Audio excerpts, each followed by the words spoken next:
नमस्कार मित्रों।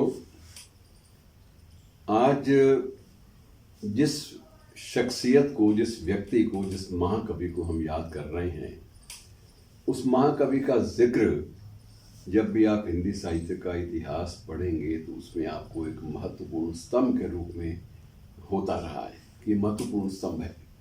और स्तंभ किस कारण से कि जब भी ये काल विभाजन होता है हिंदी साहित्य का, उस वक्त जब वादों की बात आती है, वादों का मेरा मतलब प्रोमिसेस से नहीं है, वादों का कि एक विचारधारा, वैचारिकता जो है उसके बारे में है कि जब छायावाद की बात आती है तो उस वक्त ये माना जाता है कि इसके 4 स्तंभ थे जिनके ऊपर छायावाद का जो भवन है, जो विशाल अट्टालिका है, ये खड़ी हुई है।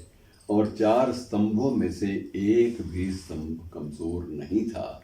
और जो सशक्त था, किसको सशक्त माने, किसको दूसरे नंबर पे रखें, या निर्णय लेना मुश्किल हो जाता था, वैसे ही एक स्तंभ थे जयशंकर प्रसाद, जिनका जिक्र किए बिना हिंदी साहित्य के इस काल खंड का मूल्यांकन हो ही नहीं सकता।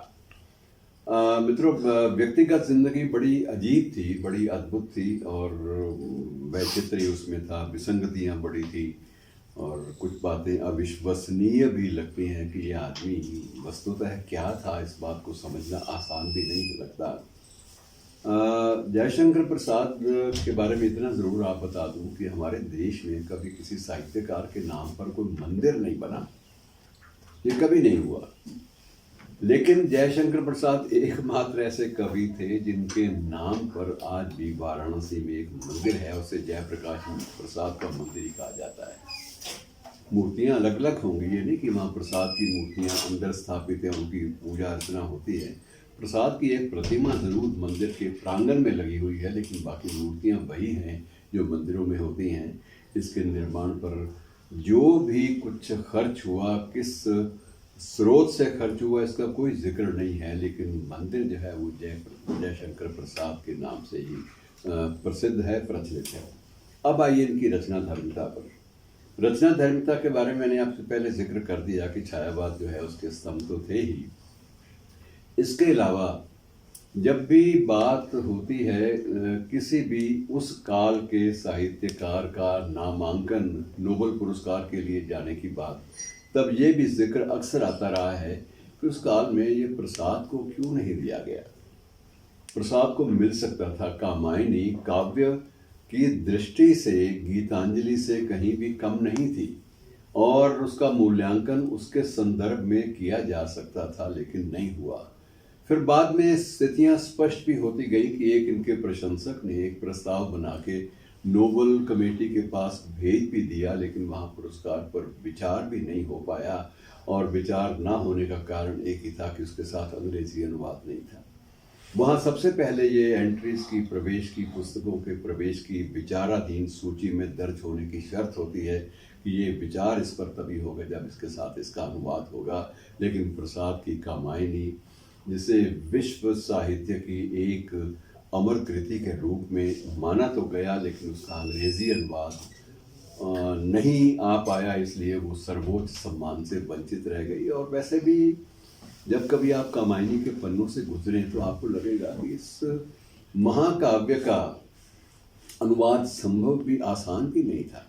आसान नहीं था ये काम, क्योंकि उसमें जो एक धारा प्रवाह है, जो उसका सौंदर्य बोध है, और जो उस पे बीच बीच में अंतराल देकर प्रसाद ने बहुत सारे जीवन दर्शन, जो बहुत सारे मिथकीय चरित्रों को भी सामने रखा है और उनको प्रस्तुत किया है, उन सबका अनुवाद मित्रों शायद संभव भी ना हो, ऐसा लगता है। मैं थोड़ा सा आपको बताता हूँ कि इसमें प्रवाह कितना है।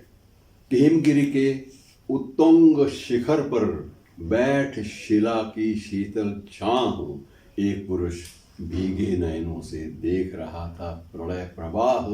ऊपर हिम था, नीचे जल था, एक सघन था, एक तरल, और एक तत्व की ही प्रधानता, कहो उसे जड़ या चेतन। तो एक प्रवाह जो है, प्रवाह इसका बड़ा अद्भुत है। और इसमें कहाँ ये बात अब वहाँ से आरंभ होती है, प्रलय से, और प्रलय के बाद वो सच्चित आनंद अंतिम जो सर्ग है वहाँ तक पहुँचती है। ये यात्रा एक अद्भुत है। और सबसे बड़ी बात यह है कि हम कवि के रूप में तो जयशंकर प्रसाद का जिक्र बहुत ज़्यादा करते हैं। आंसू है, लहर है, कामायनी है और अन्य कुछ कृतियाँ बहुत सारी हैं, लेकिन उनकी चर्चा विशेष रूप से प्रेमचंद जैसे लोगों ने जो विशेष रूप से चर्चा अपने हंस में और अपने अन्य साक्षात्कारों में की, लेखों में की, वो एक नाटककार के रूप में की। कि जयशंकर प्रसाद अपने समय के बहुत बड़े नाटककार थे। नाटककार का मतलब नाटक लेखक आप कह सकते हैं। यहाँ कई बार विसंगति हो जाती है कि ये नाटककार किसको माना जाए, जो अभिनय कर रहा है या जिसने लिखा है। तो ये भी कई बार थोड़ा सा भाषा का अपना अपना चरित्र होता है। बहरहाल एक नाटक लेखक के रूप में प्रसाद के जो स्कंदगुप्त है, चंद्रगुप्त है, अपना ये अजातशत्रु है और अन्य जो बहुत सारे हैं, उनको भी श्रेष्ठ उनकी मान्यता स्थापित हुई है और उन्हें भी नाटक साहित्य में, नाट्य साहित्य में उन्हें भी एक ऊंचा स्थान, दर्जा मिला है। और व्यक्तिगत जिंदगी मित्रों बड़ी विचित्र थी। एक और उनके बारे में ये था कि दादा भी बहुत रईस, बाप भी रईस। दोनों की प्रसिद्धि सिर्फ इसलिए कि बाप भी और दादा दोनों ही की जहाँ जाओ, इनके यहाँ जाइए और जो भी चीज़ आपको ज़रूरत की चाहिए वो इनसे मांग लीजिए, मिल जाएगी। दान देने में उन जैसा कुछ सिद्ध हस्त अपने काल में कोई नहीं था और वही तबीयत इनकी थी। ये दान अपने हाथ से दान देने की बात नहीं करते थे, लेकिन कोई ज़रूरतमंद, कोई लेखक भी इनके पास आ जाए कि प्रसाद जी आज तो यार बहुत ज़्यादा घर में संकट है, तो ये उसका निवारण सिर्फ एक करते थे कि ये नीचे दरी पर बैठकर अपने, जहाँ भी इनका वो था व्यापार का केंद्र, नीचे बैठा करते थे मसनद लगा के। और उसके बाद सामने एक लकड़ी की एक वो टेबल बनी हुई जो लेखन के कार्य में पुराने वक्तों में आती थी, वैसी सामने वो रखी हुई और उस पर भी अपनी कविताएं भी लिखते थे, साथ साथ खाते भी लिखते थे। और जो भी कोई आता साहित्यिक अभिरुचि वाला ज़रूरतमंद व्यक्ति, ये चुपचाप दरी का कोना उठा देते, भाई जितने ज़रूरत है, तुमने ज़रूरत की बात कही है, जितने ज़रूरत है उतने चुपचाप उठा लो, और स्वयं उधर देखते ही नहीं थे। और उन्होंने कई बार ये अपने वक्तव्यों में ये बात स्पष्ट भी की कि मैंने देखना इसलिए छोड़ दिया कि देखने से शायद ये राशि कम ना हो जाए, और मेरे मन में अलग अलग भाव आएंगे कि ये तो जो लेने वाला है बड़ा लालची है, तो मैं इस चक्कर में पड़ता ही नहीं था। जो ज़रूरत है और उससे लाभ भी रहता था कि लेने वाला बंदा बड़े संकोच के साथ उतना ही लेता था जितना उसको आवश्यकता होती थी। तो ये एक प्रक्रिया अलग से। और व्यक्तिगत जीवन में बहुत सारी विसंगतियाँ भी आई। पहली पत्नी, छोटी उम्र में शादी हुई थी और वो भी टीबी का शिकार हो गई, जल्दी वो भी चली गई। दूसरी पत्नी से विवाह हुआ तो उसको भी टीबी हो गई, वो भी चली गई। प्रसाद जी स्वयं स्वस्थ रहे। ये भी एक अजीब बात है कि उसी परिवार में रहकर स्वयं बिल्कुल उनकी इम्यूनिटी अच्छी रही, लेकिन उम्र उनकी भी बहुत कम रही।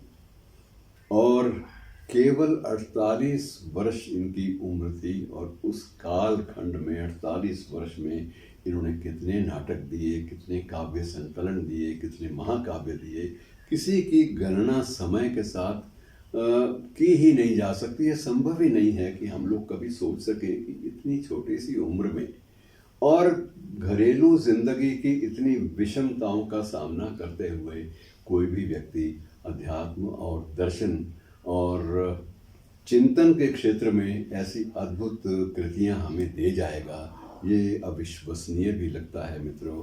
और इसका कोई हमें ठोस आधार भी नहीं मिलता कि ये सब कैसे हुआ। ये अलौकिक तो था ही नहीं, जो कुछ भी था लौकिक था। प्रसाद हमारे सामने हमारे युग के महान सृष्टा के रूप में स्थापित थे। कृतियाँ लिखी, चर्चा कृतियों पर भरपूर हुई और बाद में विश्व भर में उनकी चर्चा, जब विश्व भर में हिंदी साहित्य के महत्व की बात होती, भारतीय साहित्य के महत्व की बात होती, तो उसमें महत्वपूर्ण कृतियों में प्रसाद की कामायनी का जिक्र भी होता। तो मित्रों, ऐसे महाकवि को उनकी जन्मतिथि के आसपास याद कर लेना बड़ा ही अच्छा लगता है। और ऐसे महाकवि हमें एक नई दिशा भी देते हैं, नई ऊर्जा भी देते हैं। धन्यवाद।